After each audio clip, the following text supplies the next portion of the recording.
ఈ మధ్యన మా నాన్నగారి స్నేహితుడు ఒకాయన స్వర్గస్థులైనారు. అయితే నేను అక్కడికి వెళ్ళడం జరిగింది. మొదటి రోజు వెళ్ళాను. ఆ తర్వాత 10వ రోజు కూడా కార్యక్రమం అయిపోయిన తర్వాత ఆ ఇంట్లో ఉన్నటువంటి సామాన్లన్నీ కూడా చూస్తున్నాం. చూసి అది చిన్న పూరి గుడిసె. ఆ పూరి గుడిసెలో ఆయన ఒక్కరే ఉంటున్నారు. భార్య కూడా ఒక 5, 6 సంవత్సరాల క్రితం ఆవిడ చనిపోయింది. ఆయన అన్నీ సర్దుతున్నప్పుడు మాకొక కవర్ ఒకటి దొరికింది. అంటే చూసాం ఆ కవర్ని. ఆ కవరు తెలిసిన వాళ్ళందరూ కూడా ఏం రాశాడు అని చెప్పేసి రాస్తే దాంట్లో ఆయన ఏ విధంగా రాశాడు అనేటువంటిది యాస్టీజ్గా మీకు చదివి వినిపిస్తున్నాను. బాబు, నువ్వు పుట్టినప్పుడు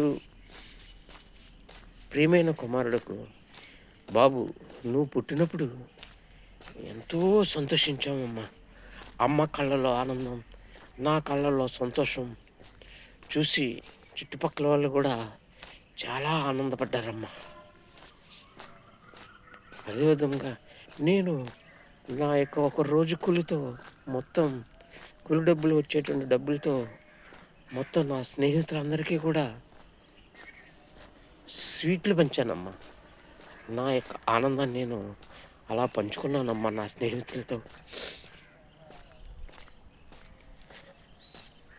అదేవిధంగా నువ్వు తప్పటడుగులు వేస్తున్నప్పుడు నువ్వు ఎక్కడ పడిపోతావు అని చెప్పి కూలి పనికి వెళ్లకుండా 5 రోజులు నేను ఇంటి దగ్గరే ఉండి నీ యొక్క చేతిని పట్టుకుని జాయిగా నడిపించడం నేర్పానమ్మా. నువ్వు కొద్దిగా నడుస్తున్నప్పుడు నిన్ను సైకిల్ మీద ఎక్కించి తిప్పాలనేటువంటి నా కోరిక ప్రకారం నేను ఒక ఫ్రెండ్ దగ్గర 500 రూపాయలకి ఒక సెకండ్ హ్యాండ్ సైకిల్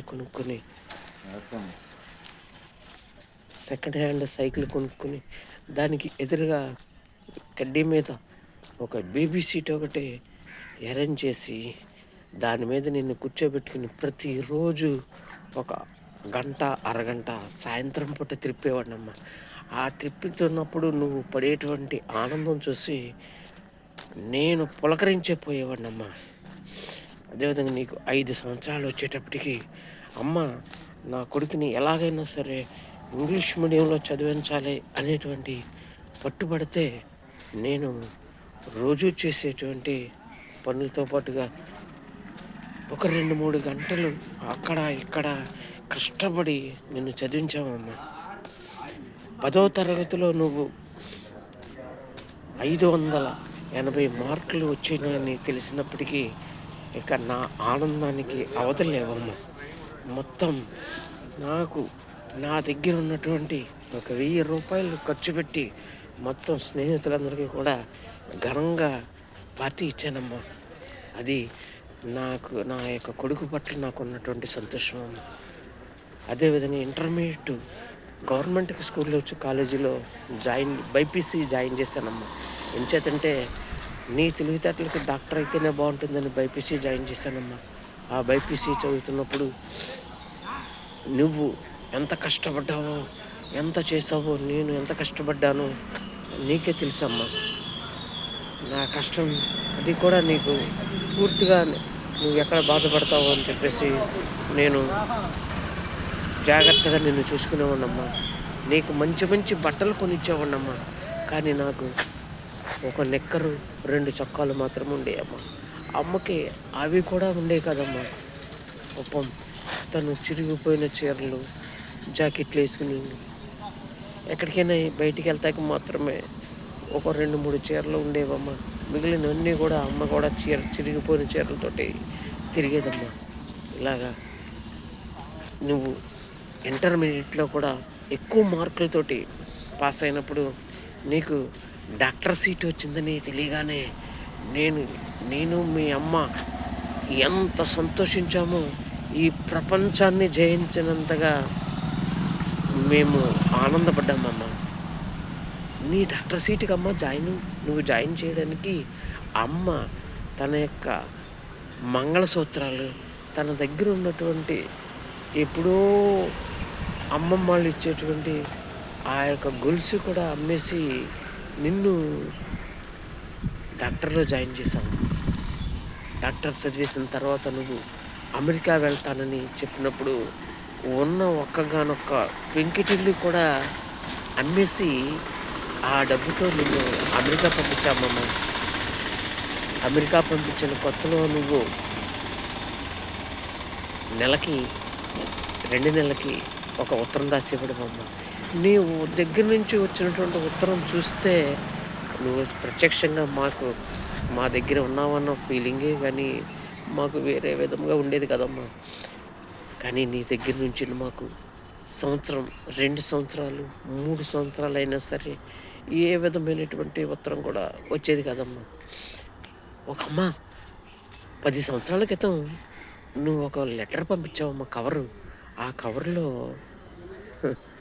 ఒక అమ్మాయి ఫోటో, ఒక చిన్న పాప ఫోటో, నీ ఫోటో చూసి ఏమిటా అనుకున్నావమ్మా. తర్వాత నువ్వు రాసిన లెటర్ చూసావమ్మా. అది చదివిన తర్వాత నువ్వు అక్కడ మన తెలుగు అమ్మాయినే అక్కడ పెళ్లి చేసుకున్నావని, నీకు ఒక అమ్మాయి పుట్టిందని, అంటే మాకు మనవరాలు పుట్టిందని ఎంతో సంతోషించామమ్మా. ఎ ఎంతో సంతోషించావమ్మా. అమ్మా నువ్వక్కడ పెద్ద గుండె డాక్టర్ అట కదమ్మా. అలాగే నీ భార్య కూడా పెద్ద గుండె డాక్టర్ అట కదమ్మా. అందరి గుండెలు బాగు చేసేటువంటి నువ్వు ఇక్కడ 2 గుండెలు నీ కోసం కొట్టుకుంటున్నా సరే నువ్వు ఒక్కసారి కూడా రాకపోవడం అనేటువంటిది ఏ జన్మలో చేసినటువంటి పాపము అమ్మ ఇది మాకు. బాబు నువ్వు జాగ్రత్తగా ఉండమ్మా. పాపని మనవరాలని కూడా డాక్టర్ చేయమ్మా. ఆవిడని కూడా గుండె డాక్టర్ని చెయ్యమ్మా. నేను మీ అమ్మ గవర్నమెంట్ వారు ఇచ్చినటువంటి పెన్షన్ తోటి బతుకుతున్నామమ్మ. అమ్మని ఈ మధ్యన బాగోలేదని హాస్పిటల్ తీసుకెళ్తే గుండె చాలా వీక్గా ఉందని చెప్పారమ్మా. గుండె డాక్టర్ల కొడుకు, నీ కొడుకు డాక్టర్ కదా, కోడలు డాక్టర్ కదా, నువ్వు చూపించుకోవచ్చు కదా అంటే నవ్వి సమాధానం చెప్పేవాడినమ్మా. గుండె డాక్టర్లు తల్లిదండ్రి ఏం చేయాలి, వేరొకరి దగ్గరికి వెళ్ళి గుండె పరీక్షించుకోవాల్సినటువంటి అవసరం అమ్మా. అమ్మా అలాగని నేను తప్పు పట్టట్లేదమ్మా. నువ్వు నా బంగారు కొండవమ్మా, నా ఒక్కగానొక్క కొడుకువమ్మా. నిన్ను ఏమీ అన్నమ్మా. నీ మీద బెంగ పెట్టుకునే అమ్మ గత 2 సంవత్సరాల క్రితమే చనిపోయిందమ్మా. అయినా నువ్వు మాకు నీ అడ్రస్ కానీ ఏమీ దొరకలేదమ్మా. నువ్వు ఎక్కడున్నావో కానీ ఏం చేస్తున్నావు అనేటువంటిది ఎక్కడున్నావో తెలుసు కానీ అమెరికాలో అక్కడ ఎక్కడ ఉంటావో అని మాకేమీ తెలుసమ్మా. ఈ చుట్టుపక్కల వాళ్ళు కూడా ఎవరు కూడా మాకు కనీసం సహాయం చేయలేదమ్మా. ఉత్తరం కూడా రాయడానికి.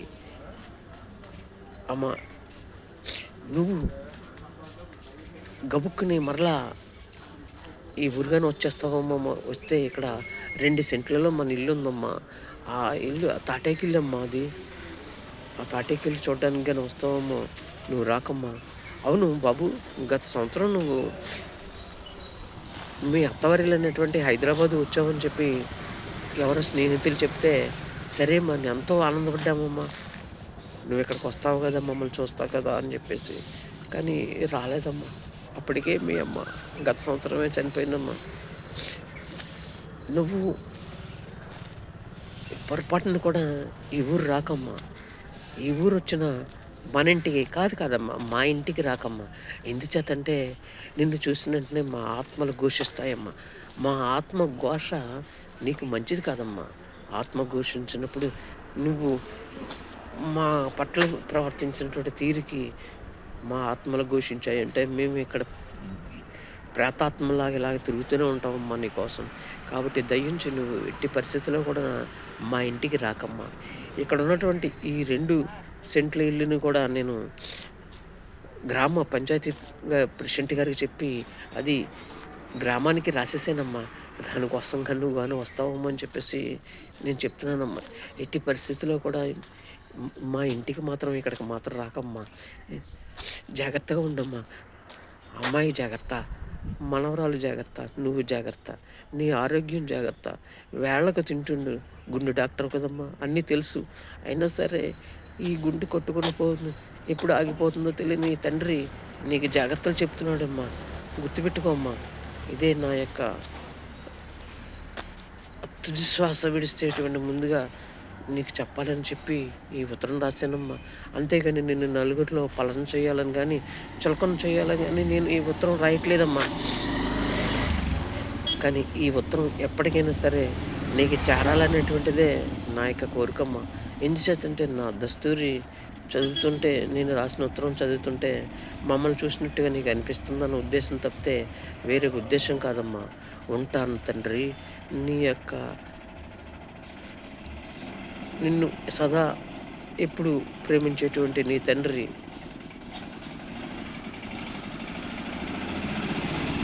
ఉంటాను బాబు.